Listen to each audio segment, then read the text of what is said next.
For many people, the memory of sleep paralysis does not fade the way an ordinary dream does.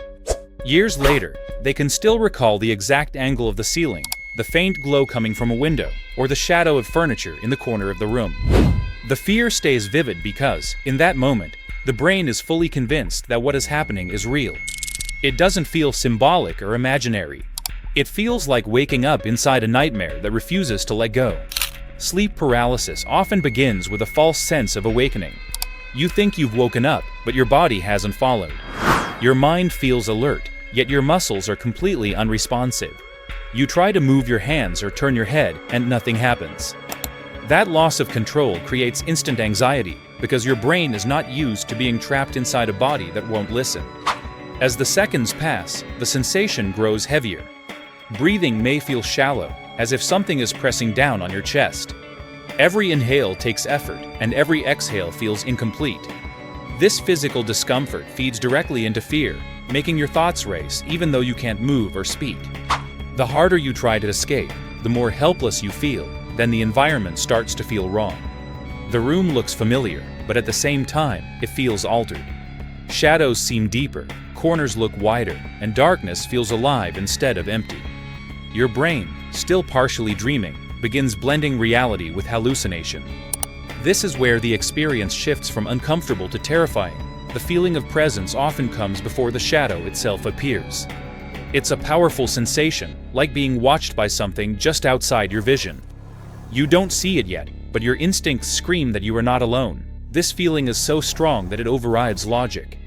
Even if you know about sleep paralysis, fear still takes control. When the shadow figure finally appears, it rarely announces itself.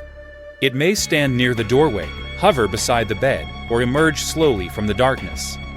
People describe it as darker than night itself, a shape that doesn't reflect light the way normal objects do. Sometimes it looks vaguely human, and sometimes it's just a tall, formless silhouette. The lack of detail makes it more disturbing, because your brain fills in the gaps with fear. What makes the shadow figure especially unsettling is the sense of awareness it carries.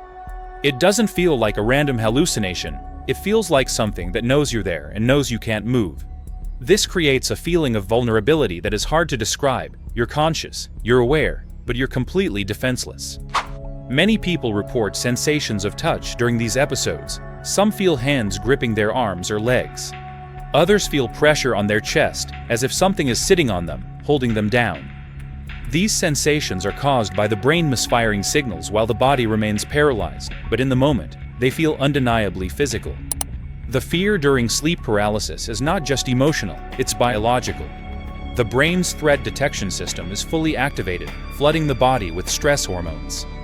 At the same time, the rational part of the brain that could calm you down is less active. This imbalance allows fear to grow without limits, turning the shadow into a symbol of danger. What makes this phenomenon even more disturbing is how similar the experiences are across different cultures. People from completely different backgrounds describe nearly the same shadow figures, the same pressure, and the same overwhelming fear. Long before modern science, people explained these encounters as demons, spirits, or supernatural attackers.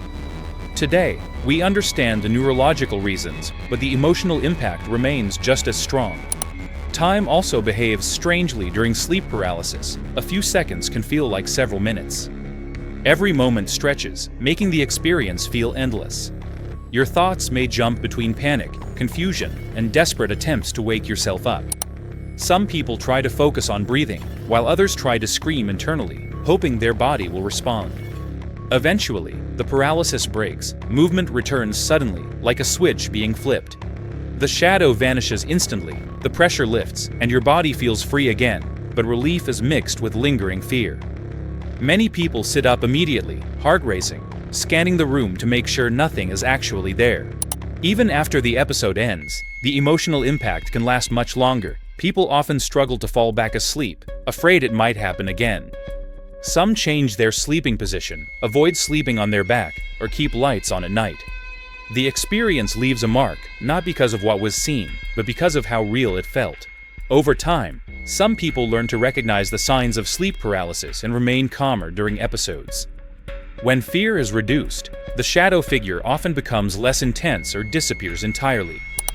This shows how deeply the experience is connected to emotion and perception, rather than external reality. Sleep paralysis exposes a powerful truth about the human mind. It shows how easily the brain can create convincing threats when control is removed. The shadow figure is not just a hallucination, it's the mind's response to fear, vulnerability, and uncertainty. It is a reminder that consciousness is fragile, and the line between waking and dreaming is thinner than we like to believe.